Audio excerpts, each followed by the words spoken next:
Hare Krishna, ISKCON Chennai welcomes you to day 6 of narration of Srimad Bhagavatam. Today we are going to narrate the story of Prithu Maharaj.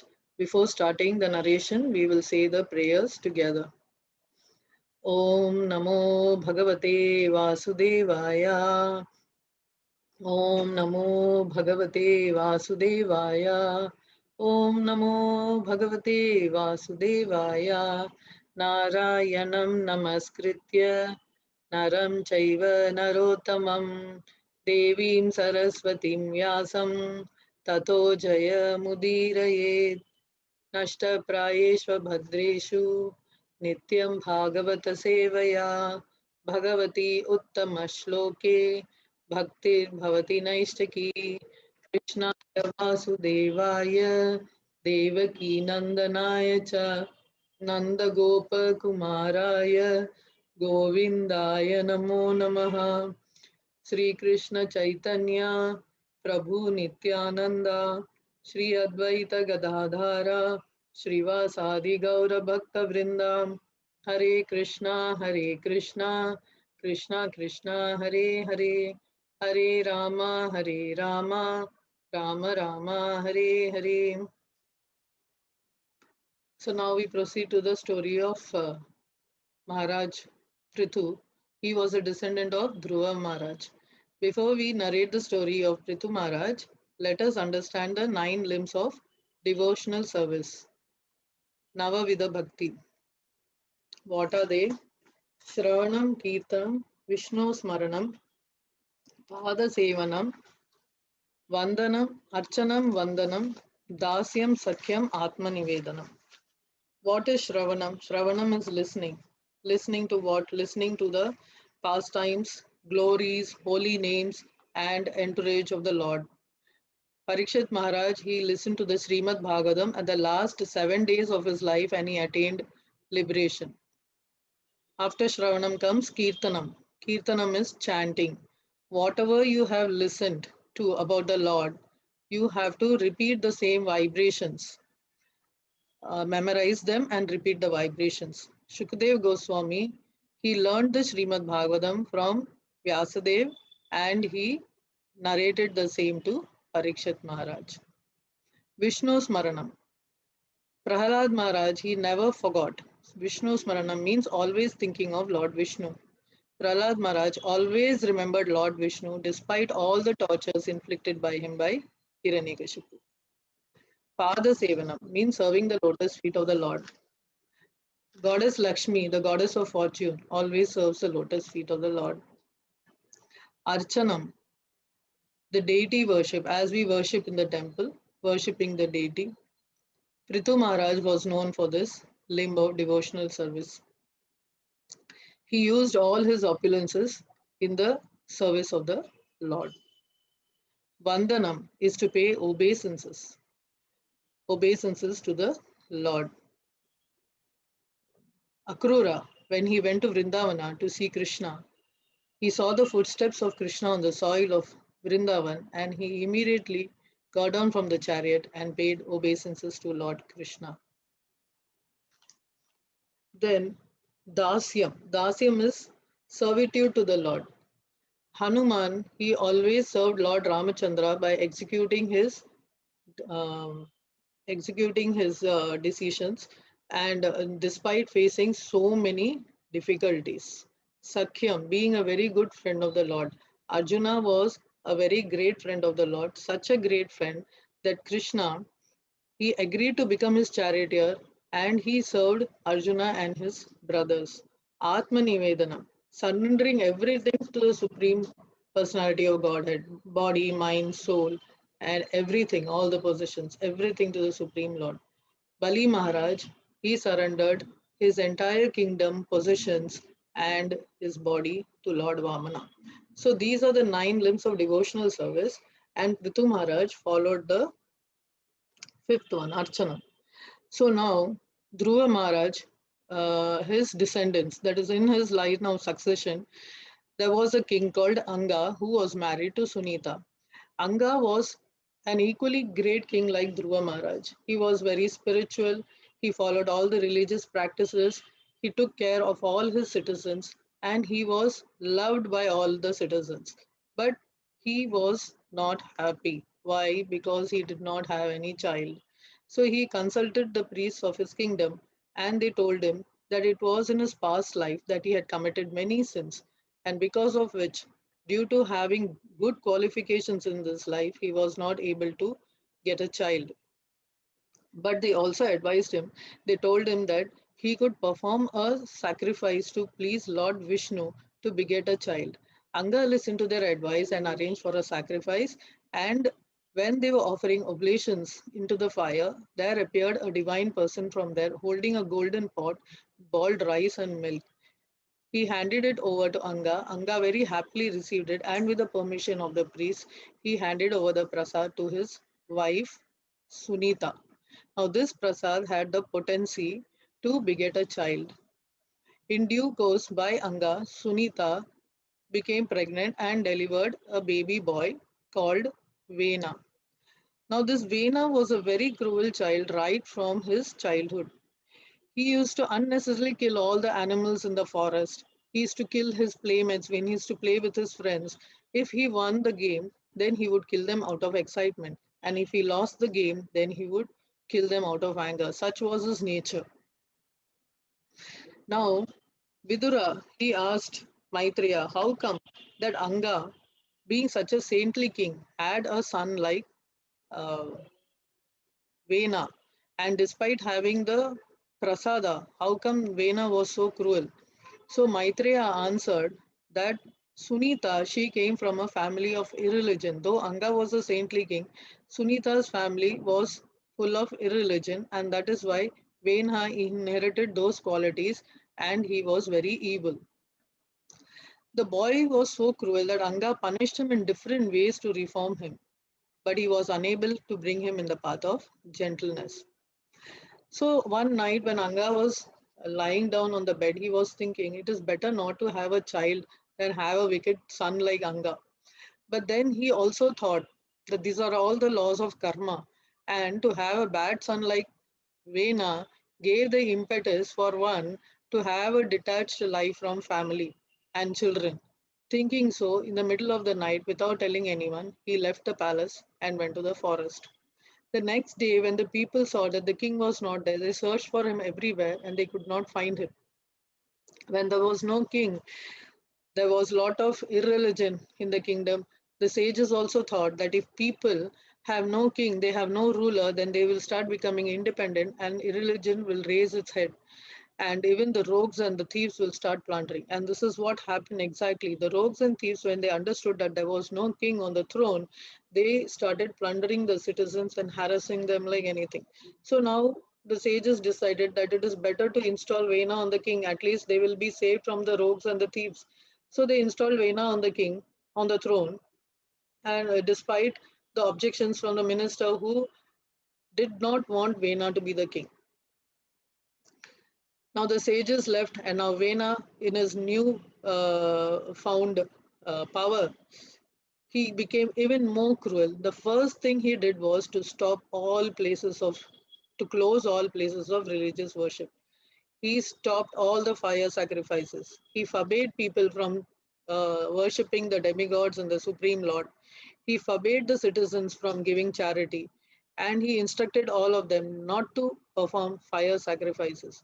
So now the sages who installed him as a king, now they themselves are not able to perform fire sacrifices. Now these sages, they perform fire sacrifices not for themselves but for the welfare of the people, for the welfare of the entire kingdom, so that the kingdom has enough rain, and when there is enough rain there will be enough grains to feed everyone. So they're always praying for the betterment of the people. But Vena, he stopped all this. Now the sages were thinking, now we installed Vena just because the rogues and the thieves will not plunder the citizens. And that is what actually happened. The rogues and the thieves, they stopped plundering. They became scared of Vena and they hid, like how the rats hide from the snake in the holes. But that was not a solution. Vena did not do anything for the citizens, and the citizens suffered very highly. There were a lot of atrocities, and what happened was there was famine. The earth stopped uh, generating grains, and there was famine, and many people were dying of starvation. The kingdom was in a very pathetic condition. So the sages thought, now some remedy has to be done. Let us go and approach the king and ask him to resume the worship of the Supreme Lord so that the citizens will be blessed with enough rain and water. See, in Vedic civilization, they understood that yajna has to be performed.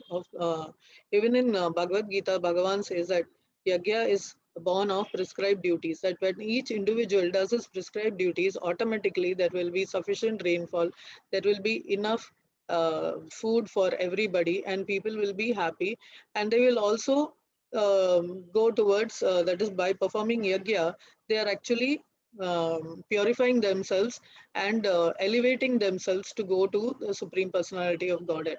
But so now the sages decided that we installed Vena thinking that there will be some protection for the citizens, but now the state of the citizens is such, like a log of wood, which when lit from both the sides, the ants in the middle suffer greatly. In this way, the citizens are also suffering greatly on one side from the torture of King Vena, and on the other hand from the torture of the rogues and the thieves. So they approached the king and they say they concealed their anger. They were actually very angry with him, but they spoke to him in very sweet words. So they try to tell him that the citizens should be protected even from ministers. Ministers is like when the government is corrupt. So the ministers, whatever taxes the citizens pay, they will be misused by the people within the ministry. So if the king is strong, straight, and powerful, then he can stop all these malpractices. But if the king himself is not proper, then how can all the malpractices in the kingdom be stopped? And moreover, religious worship should not be stopped. Religious worship should be done because everything in this earth is been given to us by the Creator. Then many people may think, why should I worship God? What will I get from this? What am I going to get? They don't understand that the Creator has given you. There should be some sense of gratitude to everybody. That when someone does, even in this material world, when someone does something good to you, you teach the child right from childhood that you say thank you to the person. So only when there is gratitude, then there is gradual rise in your life. Even in spiritual world, when the God has created this world and He has provided us with everything, it is only the duty on the part of the people that they should pay obeisances to Him, to pay gratitude to Him, and by offering fire sacrifices, by offering oblations, they are actually paying gratitude to Him. So this is, they should understand this as at least the beginning. They should understand this is a simple way of saying thanks to God for providing us with everything.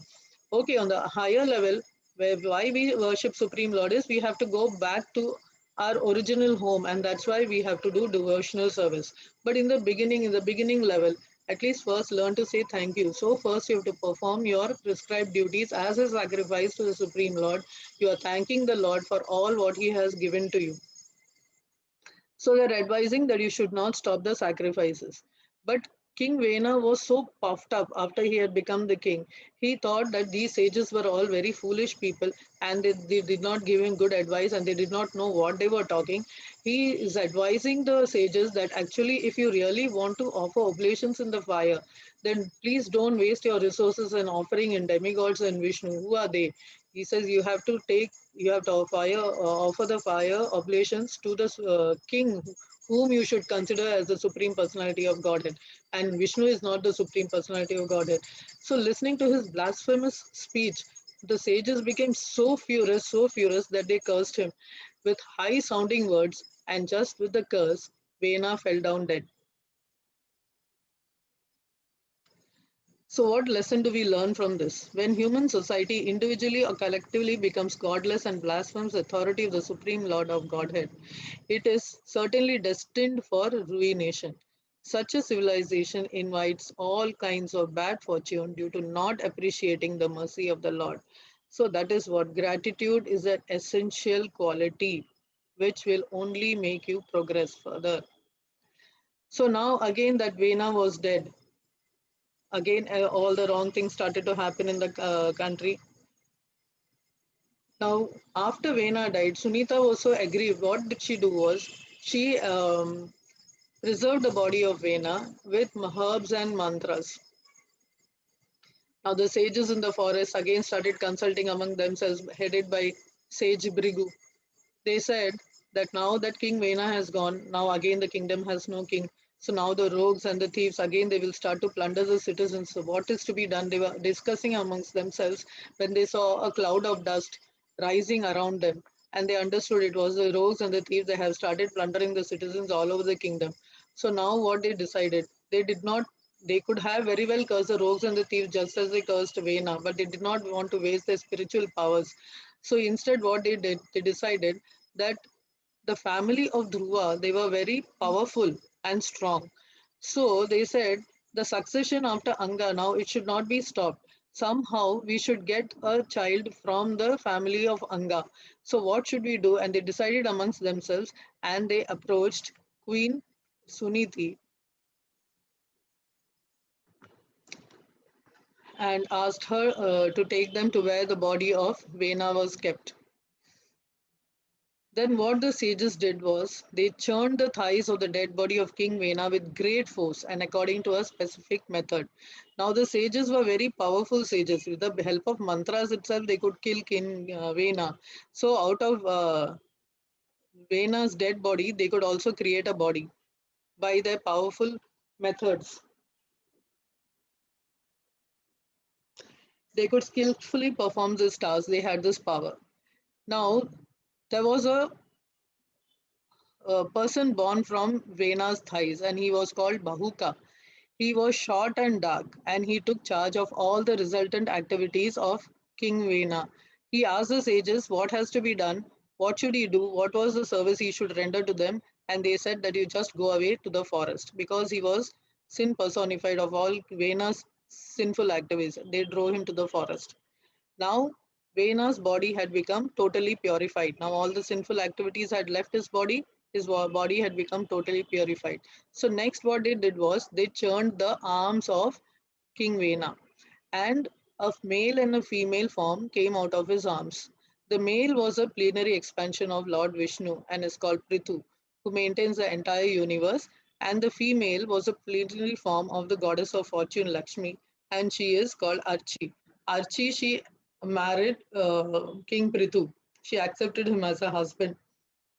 Now, Archie's beauty is described in the Srimad Bhagavatam that she was so beautiful that the ornaments she wore, their beauty was enhanced because of her beauty. Usually, what we say, ornaments enhance a person's beauty, but in this case, her beauty enhanced the beauty of the ornaments. Now, it is also mentioned in the Bhagavatam that King Prithu is a Shakti Avisha avatar of Lord Vishnu. Shakti Avisha avatar means the Lord, he empowers certain individuals to do certain what to say certain actions in this material world. So he empowers them with extra powers, so they are called Shakti Avesha Avatar. The sages were very happy with the couple and they enthroned Prithu Maharaj. When he was enthroned, Lord Brahma, the master of the entire universe, arrived there accompanied by all the demigods and the chiefs. Seeing the lines of Lord Vishnu's palm on King Prithu's right hand and impressions of lotus flower on the soles of his feet, Lord Brahma could understand that King Prithu was a partial representation of the Supreme Personality of Godhead. Now, the Supreme Personality of Godhead has certain symbols in his hands and his feet.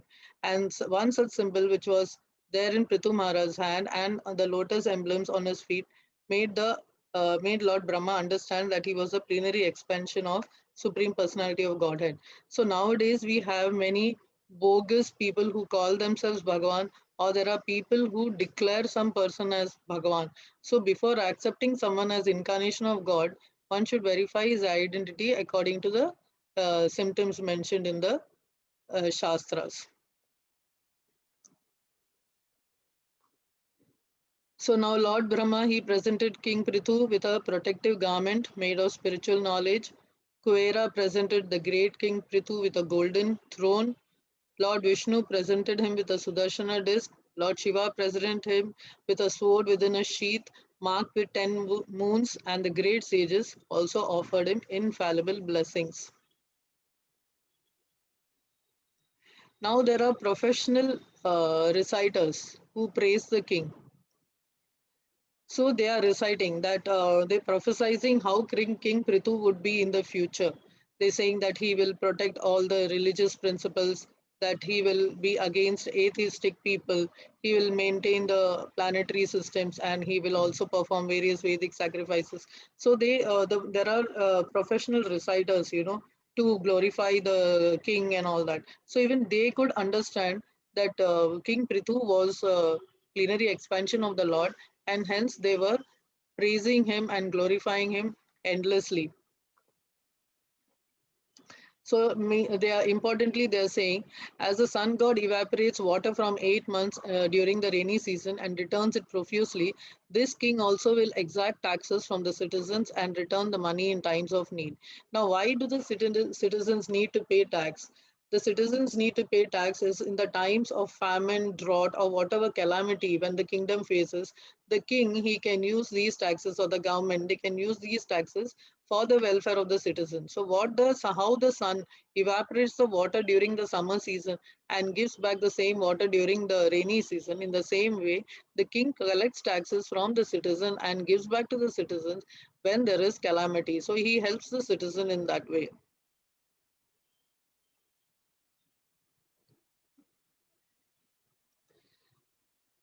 So Chanakya Pandita, now this is a life's lesson which is to be learned, that a learned man treats all women except his wife as his mother, looks on others' property as garbage in the street, and treats others as he would treat his own self. Yes, this is very important. Except for the wife, everybody should be treated as a mother. Then, where the women are respected, the civilization will flourish. Look on others' property as garbage. One should not even have this on others' property. What is your own? You should not transgress on others' property. Only when there is transgression, that there is a problem. That is, if you trespass, you can see many places. Do not trespass. This is privately owned. This property is privately owned. The same manner within a family, within a country, also all there is war and fights because of this trans trespassing and transgressing. In today's world also we are seeing, because of the borders, one trespasses others, one transgresses others, he tries to take away the property of somebody, and that is why the fight starts. So this Vedic times, they have to they followed this very religiously, and this is what even Chanakya Pandita, Chanakya Pandita was a person of Kali Yuga only, but he is telling this because Kali Yuga had already started showing the symptoms then. So he is giving us this piece of advice, that never look at others' property and you should treat them as garbage. Means it is not important to you, so you should treat it as garbage, and treat others as you would treat yourself. So if you want respect from others, then you should learn to respect others. So this is a sign of good civilization.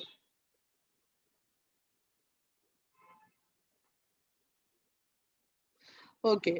Now, after Prithu he ascended the throne, what happened is he started to rule very wisely. He took care of all the citizens. He started to rectify all the things which was done by his father, King Vena.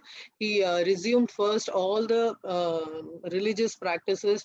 He encouraged fire sacrifices. He opened all places of worship, and he encouraged the citizens to give charity. He also was a very charitable person, and he took much care of all the citizens. He did not like that he considered them as his own children, and he did not like to see them suffering. So when he was ruling thus, the citizens of his kingdom, they came and approached him, and they said they had become very afraid. It's because when King Vena he did not perform any yagya, the earth stopped generating resources, and there was no produce at all. There was no grains left which the people could eat. So they all became frail and thin, and they suffered very much. So they came and they approached the King Prithu, and they said, now that you have become a king, you please see to it that there is even distribution of food grains. All of us are dying of starvation. So King Prithu was wondering that these people, they are not lazy, they are doing their duty properly. So what is the reason for the earth not to generate her resources? And as he was pondering, he understood that it was the earth who was at fault and not the people. So immediately he took his bow and arrow and he went to attack the earth. Now, the earth is like a lotus flower. Okay, when the sun rises, the lotus flower blooms, and when the sun sets, the lotus closes. So, when the king and the citizens, they respect the earth, they don't torture the earth, they don't exploit the earth, the lotus blooms. The earth blooms like the lotus flower, and Mother Earth, she is a great devotee of the Supreme Lord. Now, during Vena's time, since there was no sacrifice performed for the Supreme Lord, she withdrew all her resources, which was supposed to be given to all the living entities. So now, um, King Prithu has become the king, and he is performing the sacrificial practices. So now the earth should generate that, and she has not done it. She has still hid all the resources within her womb.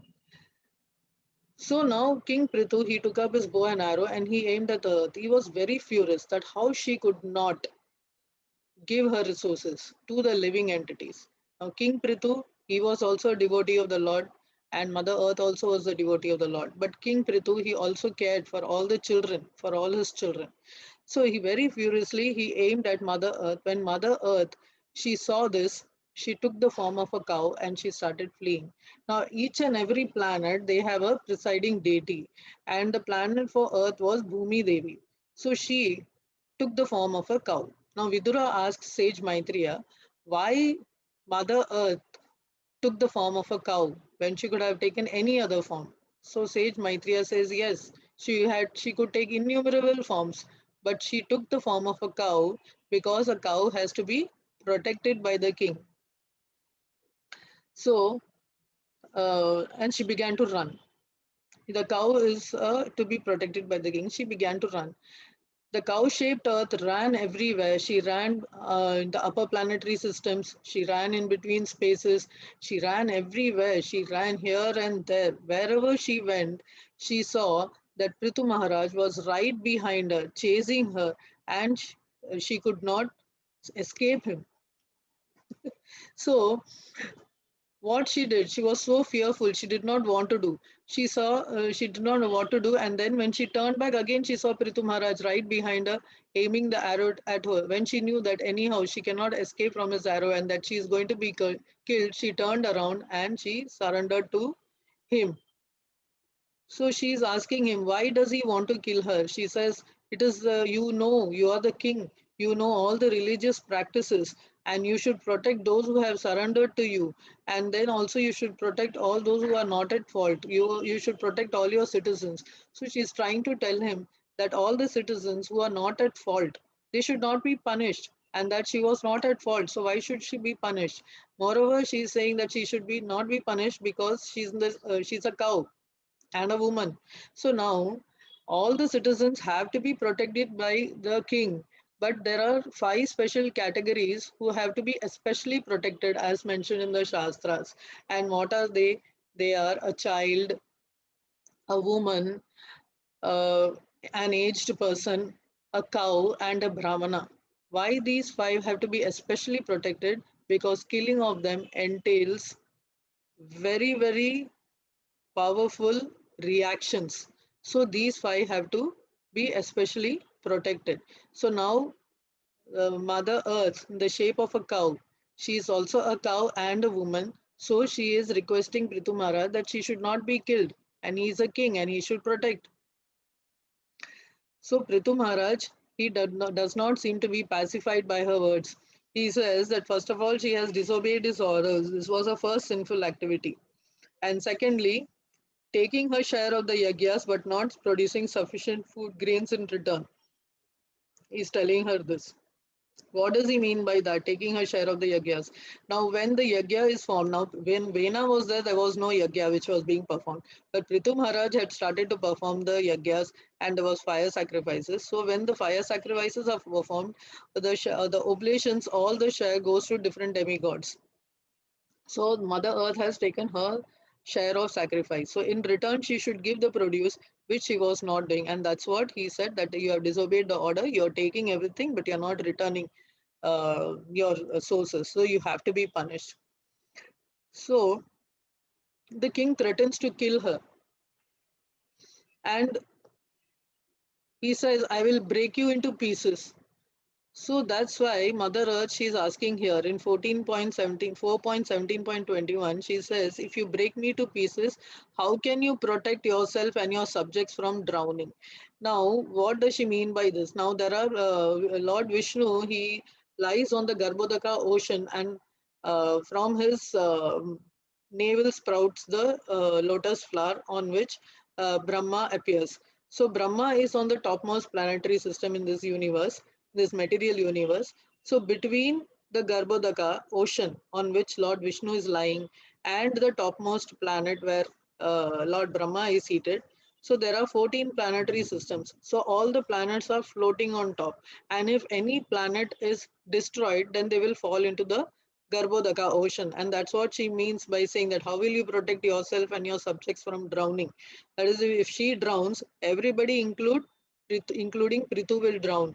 But Prithu Maharaj is very intelligent. He is a Shakti Avesha avatar. He says if you use your mystic powers to not generate resources from your womb, then even I have the mystic powers to take care of my citizens. So you don't worry about that.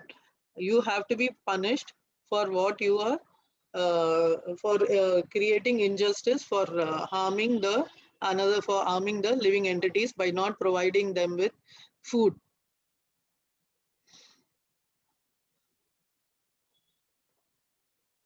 So he says that any cruel now because she's reminding Prithu Maharaj that he has to protect all the citizens, especially a cow and a woman. He's saying any cruel person, be a man, woman, or important eunuch, who is only interested in his personal maintenance and has no compassion for other living entities, may be killed by the king. Such killing can never be considered actual killing.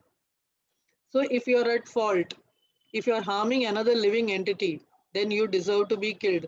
Now both are devotees of the Lord, and Prithu is a person. He is a Shakti Avesha avatar, a more empowered person than Bhumi Devi, and so he is giving her this advice. So now we see from this advice which he is telling, from this instruction which he is telling Bhumi Devi, we can see in Krishna's pastime, Krishna killed Vatsasur when he was only 5 years old. Now, Vatsasur, he was an Asur, he came in the form of a calf. And Krishna understood that he has come to kill him. So he informs Balram, and then very silently he goes from behind, holds the hind legs of the calf, and just twirls in the air and just throws him. So while he was twirling, the calf lost that Asur, loses his life. So there we can see, though the Shastras mentioned that the cow and the calves are not to be killed, Krishna had to kill the calf because the Asura he came in the form of a calf. So it was not wrong to kill the calf in that position. Similarly, when he was a bit older, Arishtasur, he came in the form of a gigantic bull and he started harassing the residents of Vrindavan.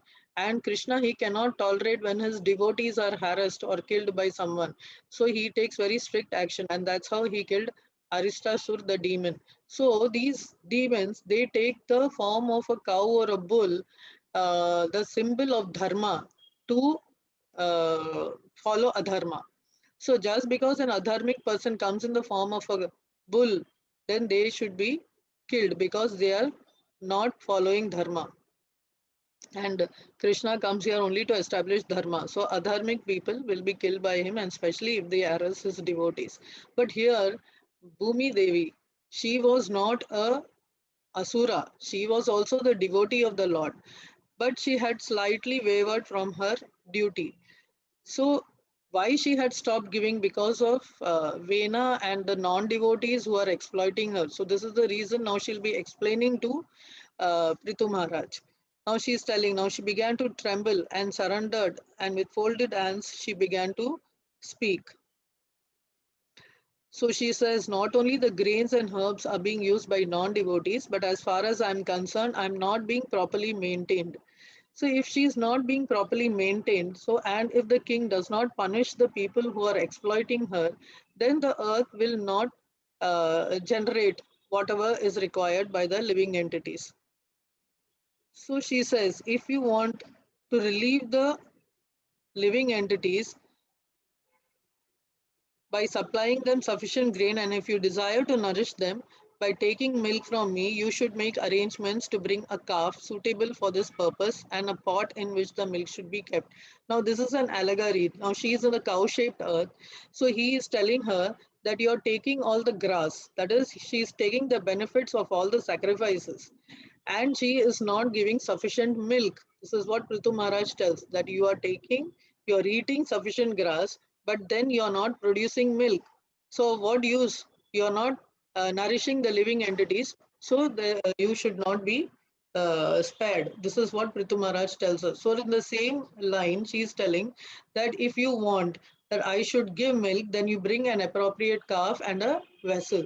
So, now Mother Earth, she's a Kamadhenu, and she's got various what to say resources to give her children. Various resources means not only fruits, vegetables, and grains, but also she has got lots of resources in the sea. If you see, you have got precious stones, minerals, pearls, you find it. And then you in the mountains, you find so many precious stones and you find minerals. So all this is generated by Mother Earth. So when she is taken care of properly, then she is sufficient to the entire populace. So there is no scarcity actually for the entire populace. It is only because of few people who exploit these resources, and few of them become rich by using the labor of other people, and they exploit by either hoarding it for themselves and for making money for themselves. This is what is happening now. We can see in the Kali Yuga how they are exploiting Mother Earth by mining unnecessarily. Whereas in those days, they were not living like that. It was simple living and high thinking. What was required for each family, they were sufficiently got and they were sufficiently fed. So there was no scarcity of food or all these minerals and precious stones. There was no scarcity at all.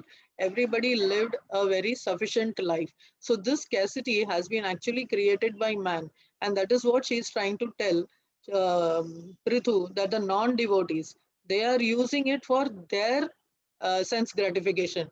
They are not using it in the service of the Lord, and that is why she refused to give them the required ingredients which they need. So now she is saying, now that Prithu has told her that he is taking care of everyone and that he will be offering fire sacrifices and that she is taking her share of the fire sacrifice, she should generate resources for all the living entities, for the welfare of the living entities.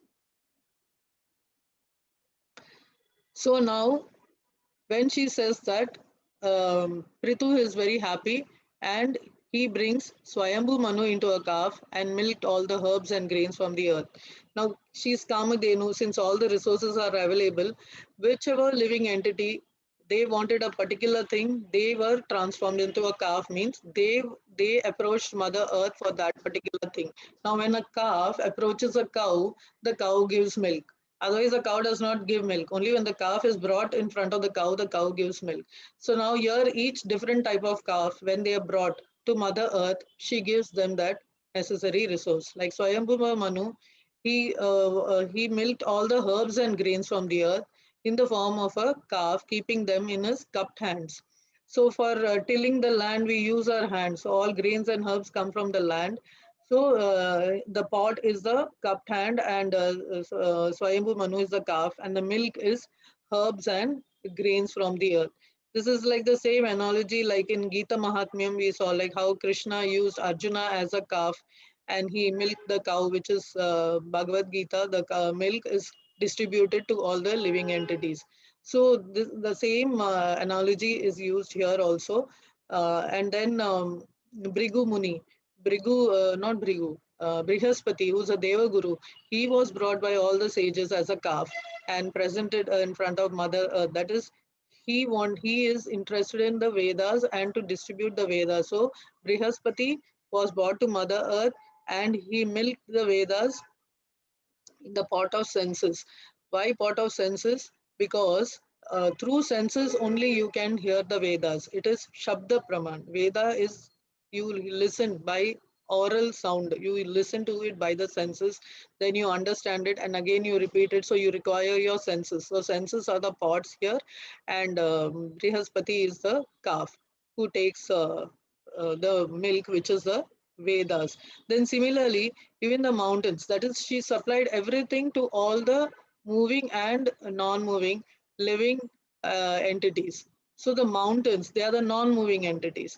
So the mountains, they presented Himalayas as a calf, and they extracted all minerals from the earth. So in this way, various inhabitants, they could get their food supplied by creating various types of calves and putting their particular types of milk in various pots. Now, after this was done, Prithu Maharaj was very happy with Mother Earth that she supplied everybody sufficiently with whatever they required, and he developed affection for her like a daughter. And hence, Mother Earth, Bhumi Devi, she began to be known as Prithvi. Prithvi means the daughter of Prithu. Okay, now after this was over, now the land became self-sufficient. Everybody was happy under the rule of Prithu Maharaj. He took care of everyone. He wanted to satisfy the creator, and that is why he saw to it that his citizens never suffered because they were also the children of the creator. Now, to enhance the welfare for the people, he decided to perform uh, fire sacrifices. So he decided to perform 100 fire sacrifices, 100 Ashwamedha Yagya. So he started where on the river Saraswati, which flows in the east. So now he completed 99 sacrifices and he was about to perform the 100th sacrifice. So at that time, Indra, the king of heaven, could not tolerate the great sacrificial ceremonies performed by King Prithu. Now, see, to get the post of Indra, you have to perform 100 Ashwamedha sacrifices, then you get the post of Indra. This is the uh, condition in the Shastras that in your life, if you perform 100 Ashwamedha sacrifices, you will be the next Indra. So that is why when somebody performs the sacrifices, Indra is always scared that he will lose his chair. This is the game of power. You know, if you have something, you're on the throne, and if you feel somebody is going to take away the throne, then naturally you start to attack them. Attack is the best defense. So that is what Indra used over here. He started to attack King Prithu. But Prithu was not performing these sacrifices to attain the post of Indra. He was doing it from the devotional point of view. But Indra, not realizing this, he was always what to say, satisfying his senses, and hence he thought that King Prithu was also doing the same. Now, one may wonder why Indra, the king of heaven, such an exalted devotee of the Lord, how can he do this? We must understand that his material world up to Brahma Lok is completely under control of three modes of uh, three modes. So that is Sattva, Rajas, and Gunas. And everybody is bound by the three modes, including Lord Brahma. So they are more exalted than us, but still they too come under the influence of the three modes. So Indra, he could not tolerate that Prithu was performing the sacrifices. So what he did when the last Ashwamedha Yagya was in progress, Indra became invisible to everyone and he stole the horse. He did this because of great envy of Prithu, because naturally he thought Prithu is going to become the next Indra. So the sage Atri who was there, he could see with a spiritual power, he could see Indra taking the horse and running away. So immediately he informs the son of King Prithu that Indra has taken the horse and gone. So Prithu's son, he runs behind him, but when he approaches the horse, he sees the person who's taking the horse is a holy man. He's wearing saffron clothes and having ashes smeared all over his body. So he did not release the arrow and he comes back to the sacrificial arena. When Atri saw that he was duped by Indra, he becomes very angry and he tells him, "You go and kill him immediately," because he considered Indra as the enemy of King Prithu because he was trying to impede the sacrifice. So he tells the son, "You go again and you kill him." So again, a second time, again, Prithu's son went there, but Indra this time, what he did, he took another form of a devotee, like carrying a staff with a skull at the top, and was again wearing the dress of the sannyasi. Therefore, again, King Prithu did not release the arrows. What Indra did was he left the horse and he ran away, disappeared from there. So, Prithu's son, he brought back the horse to the sacrificial arena. Now, they shackled the horse with golden chains in the sacrificial arena. So, from this, what we understand is that now we have seen that people who adopt this dress, there are many false sannyasis these days who adopt the garb of a sannyasi, and they cheat people. So Indra, he assumed many forms of sannyasis. As many times as a horse was shackled over here or tied over here, Indra attempted many ways of stealing the horse, and he assumed many forms of sannyasis, and he was impeding the sacrifice. He was not allowing the sacrifice to progress. And this is a statement released in the stated in the Bhagavatam, that because Indra he assumed such forms, now these were the symbols of atheistic philosophy. So Indra he set the trend for all these false practices. So the Vedic Shastras they practically prohibit the adoption of sannyasi in the age of Kali, because less intelligent men may accept the sannyasa order for cheating purposes. That is, now we see many bogus people. We are they wear the garb of a sannyasi, but they have not renounced their senses. Unless you renounce a sense, how can you be a sannyasi? So you have not renounced the senses, but wearing the garb of a sannyasi, they cheat people, and this trend was set by Indra himself. So here it is mentioned, actually the only religion is the religion of surrender unto the Supreme Personality of Godhead. So we must serve Lord Krishna. Now Maharaj Prithu became very angry with so much of disturbances. He was so furious that he picked up his bow and arrow to kill Indra. But the sages prohibited him from doing so, because they said he was performing the yajna and hence it is not right for him to kill Indra. And they said that already Indra had lost lot of his powers because of impeding the sacrificial sacrifice of King Prithu, and hence it would be very easy for them to chant mantras and bring Indra directly into the sacrificial fire. They were ready to offer Indra as a oblation into the fire. So they started to chant the mantras, and as they were about to offer oblation, uh, Brahmaji he appeared over there, and he stopped them to start the sacrifice. So then he told them that if you are performing sacrifices to satisfy all the demigods and the Supreme Lord Vishnu, and how did you feel correct that if you can kill Indra in the same sacrifice? So what you do is not right. It is against the shastras. You immediately stop it. And he says that if you stop him, if you oppose him even further, he will further misuse his power and introduce many irreligious systems. That is, already he has taken the garb of so many sannyasis. So that has already sent a trend now that people will follow that thing in this world. So he said, now if you further oppose him by not allowing him to take the horse, and you pursue with your sacrifice, then he will come again in various forms, again sending more uh, types of irreligious systems. So Brahma is advising that way.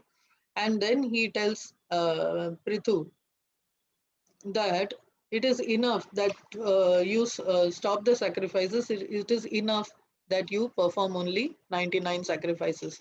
That is, he says that we are happy with the sacrifice. You are a very ideal king, and your performing 99 sacrifices is sufficient. There is no need for you to complete the 100.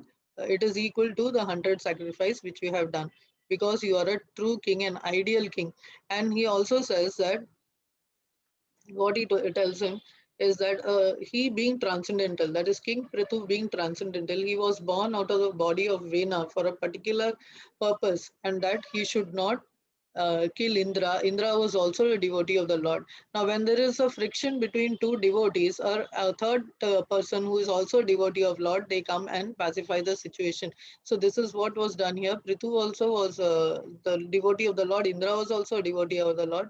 He also had the important function of what to say, giving rains to the material world. So that was the duty entrusted to him by the Supreme Lord. So he was also carrying out the orders of the Supreme Lord. But because of his fear of losing his throne, he has taken a wrong step. So he should be forgiven. And you being a transcendental king, there is no need for you to get angry, because an ideal, a transcendental king need not perform sacrifices at all. Because of his devotional service, the Lord is satisfied. But being a king, he has to follow certain principles which he was doing, and that he has performed the sacrifices because how a great person behaves, the citizens they follow. So that is what is said that yad yad acharati sreshtas tattad evetaro janah sayat pramanam kurute lokas tatanu vartate. That is what a great man does, the common man follows, and whatever activities he executes, the world also follows. So that is why Prithu, whatever he was doing was right, because the common man should follow. Otherwise, if the king he does not do any sacrifices, then the common man also will not perform sacrifices. But he need not perform the 100 sacrifice. It was enough that he has done the 99 sacrifice, and he would get the benefit of those sacrifices. He will become more famous than Indra. He tells him that, and he asks him to abandon the 100th sacrifice, and he asks him to make peace with Indra. So now what we see is these Vedas, they recommend all these sacrifices. But Vedas, we must also understand that the Vedas have three categories. One is Karma Kanda, one is Jnana Kanda, and the third is Upasana Kanda. So those who desire for elevation to the heavenly planets, and those who think that you have to be happy, you can be happy only in this material world, that this is only life. So for them, Vedas give them certain recommend certain sacrifices for them to be happy in this material world and for gradual elevation to the heavenly planets. So he says, so that is for the others. It is not for you. And it is also, Bhagavan also says in the Bhagavad Gita, Traigunya Vishaya Veda Nistraigunyo Bhavarjuna. That is, Bhagavan also tells Arjuna that these Vedas, they recommend activities which are with of the three modes. You have the three modes in the Vedas. You have the Karma Kanda, the Jnana Kanda, and the Upasana Kanda.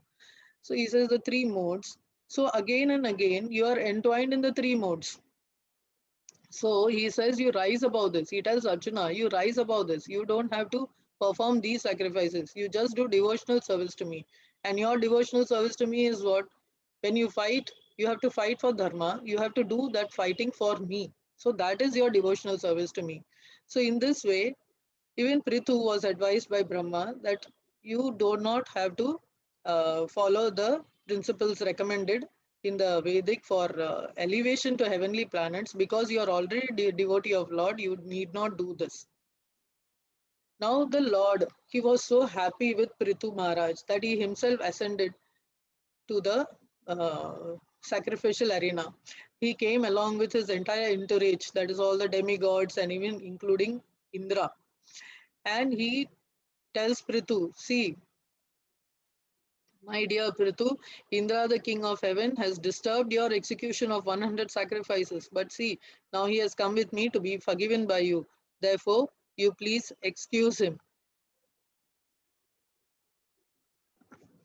The Lord also tells Prithu Maharaj that he, being such a great devotee of the Lord, he should not, and who is following the prescribed regulations by the previous acharyas who are realized devotees, he should not be carried away by the illusory energy of the Lord. Now, in the Bhagavad Gita, the Lord Himself tells, Daivi Hesha Gunamayi Mama Maya Duratyaya Mameva ye prapadyante maya metam tarantite. This divine energy of mine, which consists of three modes of material nature, is very difficult to overcome. But those who have surrendered to me can easily overcome this. This is what the Lord tells. So he is trying to tell Prithu that how come you are being carried away by this material energy when you are a surrendered soul. So you forgive Indra. In the Prithu Maharaj, he forgives Indra, he embraces him, and he forgets all the anger against Indra. Prithu Maharaj has no enmity.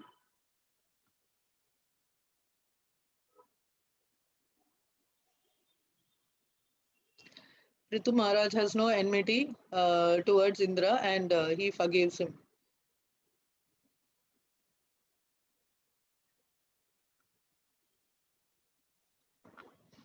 After giving the necessary instructions, the Lord leaves the sacrificial arena. Before that, Prithu glorifies the Lord, and he tells him that he should be blessed by the Lord, and he does not want any material benefits from the Lord. He says, just as a father knows what the son requires, you can supply me with whatever you think that I need. Do not ask me to um, ask for anything material. I do not want anything material. So Prithu Maharaj, he further glorifies, he says, my dear Lord, you are glorified by the selected verses uttered by great personalities. Such glorification of your lotus feet is just like saffron particles. When the transcendental vibration from the mouths of great devotees carries the aroma of the saffron dust of your lotus feet, the forgetful living entity gradually remembers his eternal relationship with you. My dear Lord, I therefore do not need any other benediction but the opportunity to hear from the mouth of your pure devotees. Now, what is our eternal relationship with God? We have forgotten our eternal relationship with God. We are His eternal servants. Who am I? Who is God? And what is my relationship God? This is the Brahman realization. So we are eternal servants of the Supreme Lord. And since we have forgotten that we are part and parcels of Him, and we think we are independent of Him, and that is why we are suffering on this earth. So Ritu Maharaj is trying, he is telling this to the Lord that he does not need any benediction but the opportunity to hear from the mouth of pure devotees. He also prays to the Lord that he does not want anything material, but how a father he understands what a son requires, and before even the son asks what he wants, the father gives him. In the same way, he says that I will not ask you anything. What you feel is good for me, you may bless me with that. This is what Prithu Maharaj tells. So, this is a life's lesson. What Prithu Maharaj said, that prayer, please bestow upon me whatever you think best for me. Now, after the glorifying the Supreme Lord left for his abode, and Prithu Maharaj returned to his palace. Now, after coming to his palace, now he is also educating his praja, his citizens. See, a king, a good king, should also educate the uh, people in the right direction so that they will not follow the path of irreligion. And so, Prithu Maharaj gives various instructions to his citizens. He says, by serving the lotus feet of the Supreme Personality Godhead, suffering humanity can immediately cleanse the dirt which has accumulated in their minds during innumerable births. See, we have taken innumerable births and we are suffering here again and again. So, just by serving the Lord, all our previous dirt can be cleansed. This is so simple. It is given in the Shastras. All the Shastras mention this, that you have to serve the Supreme Personality of Godhead so you can cleanse yourselves. And once you are pure, you can go back to Godhead. Having taken shelter the cost at the root of the lotus feet of the Lord, a devotee never comes back to this material existence, which is full of threefold miseries. What are the threefold miseries? Adhyatmika, Adibhaudika, and Adidevika. Adhyatmika, these are the threefold miseries which everybody has. Adhyatmika is you suffer because of your own thoughts. Adibhaudika is you suffer because of someone else, maybe because of a neighbor or even because of a mosquito. See, we are suffering. We can see there's nothing still invented to curb the what to say influx of the mosquitoes. So many. The world has gone for such development. So much of economic development has been is in progress, but still nobody could invent something which will prevent a mosquito from attack you. So uh, we are totally dependent on the Lord for everything. So we should understand that. And Adi Baudika, then Adi Daivika. Adi Daivika is what we suffer from the superior powers, like you have the earthquake and the floods and the tsunami. So this is all something which is beyond our control, that is Adi Daivika. So these threefold miseries are present in this material, and to get out of it, we should take only the shelter of the lotus feet of the Lord. Those who engage their mind, words, and their bodies on the occupational duties and always being open minded, they will render devotional service to the Lord. So each person should perform his duties correctly and by mind, words, and body. That is, they should be sincere in performing their duty, no cheating propensity. Only then, when you serve the Supreme Lord, naturally you will not cheat. You will do it sincerely. Then here one important thing has to be Understood. By regular service to the Brahmanas and Vaishnavas, one can clear the dirt from his heart and thus enjoy supreme peace and liberation from material attachment and be satisfied. Now, one may think why Brahmanas always now, because nowadays Brahmanas are always cursed by everybody. But who is a Brahmana? Who is actually a Brahmana? Brahman, Brahmana is a person who knows Brahman. That is Brahma Janati iti Brahmana. One who knows, one who has realized the Brahman, he is a Brahmana. So he has realized the Brahman and he practices things of it and he distributes the knowledge of the Brahman to everybody. He is a true Brahmana.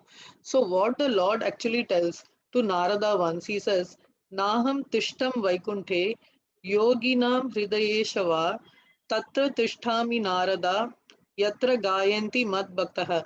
Means, O Narada, I do not reside in Vaikuntha nor in the hearts of the yogis, but I am always there where the devotees are always glorifying my activities. So the Lord is always there where the devotees are glorifying, and Brahmanas and Vaishnavas, they are glorifying the activities of the Lord. So the Lord prefers to receive the oblations given in the mouth of the Brahmana than the sacrificial fire sacrifice. So that is why this is very important that if you render regular service to the Brahmana, that is, you feed the Brahmana, you regular service to the Brahmana and the Vaishnava, the saintly persons who are always thinking about the Lord, then the Lord is very happy. So that is the process more effective than fire yagya. This is what the Lord says. Now, after when Prithu Maharaja is giving these instructions, the four Kumaras who are the Manasi Putra of Brahmadev, they come from the sky and they approach Prithu Maharaj. Prithu Maharaj, on seeing them, he is so happy that he welcomes them, seats them comfortably, and washes their lotus feet. And he sprinkles the water from the lotus feet on his head. And then he inquires from them so about the duty of a living entity, what a person in this material world should do. So they say the conclusion of all the Shastras is doing devotional service to the Lord. And they also tell Prithu Maharaj that he is already a devotee of the Lord, and they ask him to focus on the lotus feet of Lord Krishna, the son of Vasudeva, and worship his lotus feet. He said, they say the yogis and the yogis and the jnanis who are socially away from the society, they worship the Lord by controlling their senses. But you one cannot control the senses. We have seen very great exalted sages who try to control the sages and um, focus on the Lord and pray to the Lord have fallen just by listening to the sound of the anklets of some apsaras. So it is not very easy to control the senses. Like Bhagavan says, Daivi Hesha Gunamai Mama Maya Duratyaya.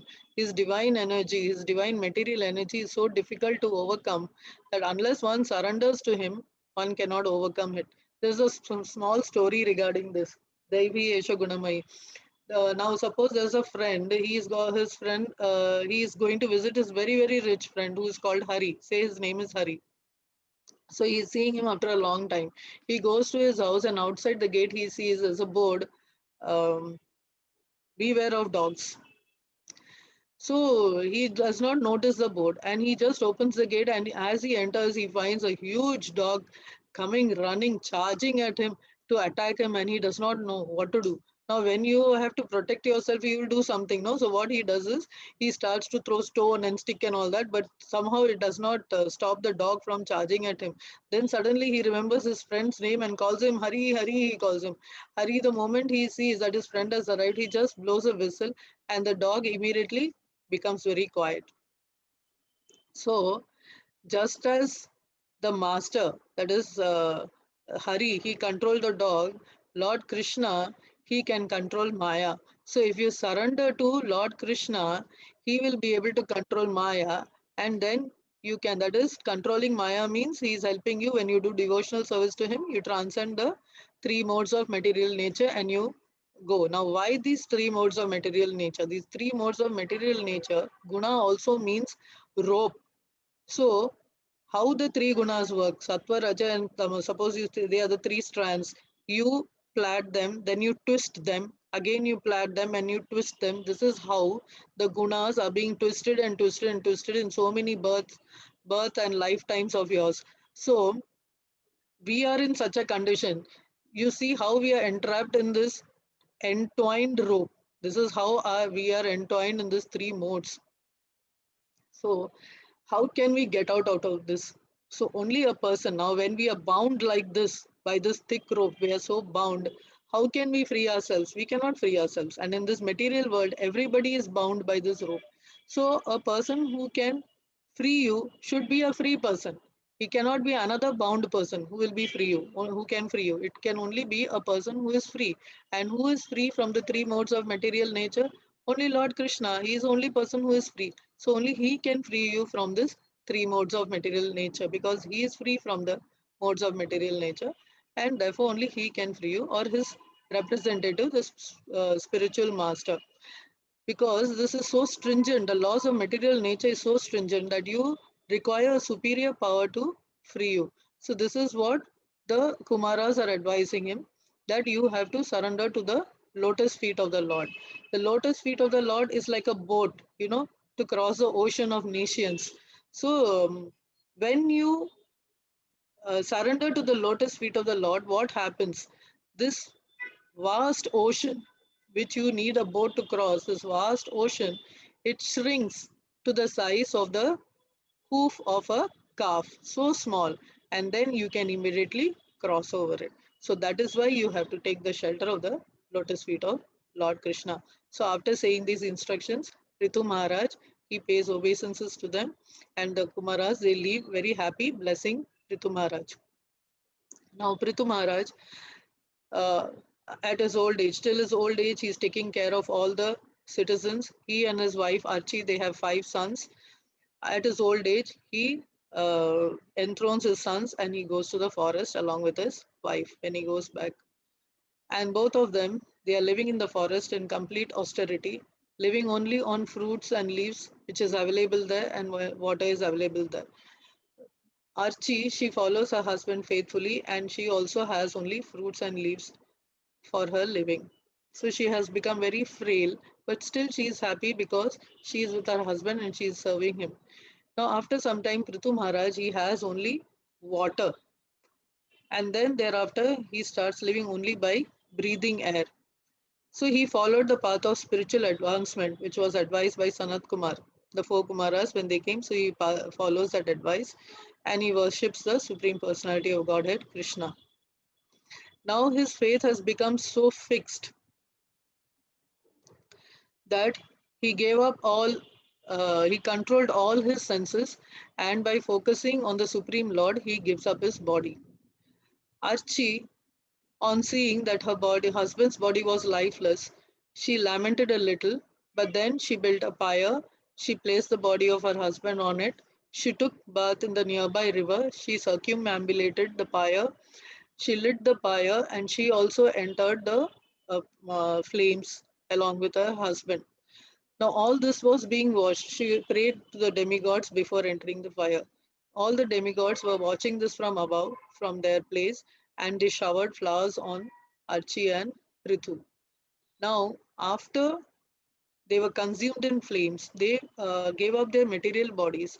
But now the demigods could see that Archie and Prithu, they were traveling in spiritual airplanes in their spiritual bodies. So they say, see how lucky Archie is.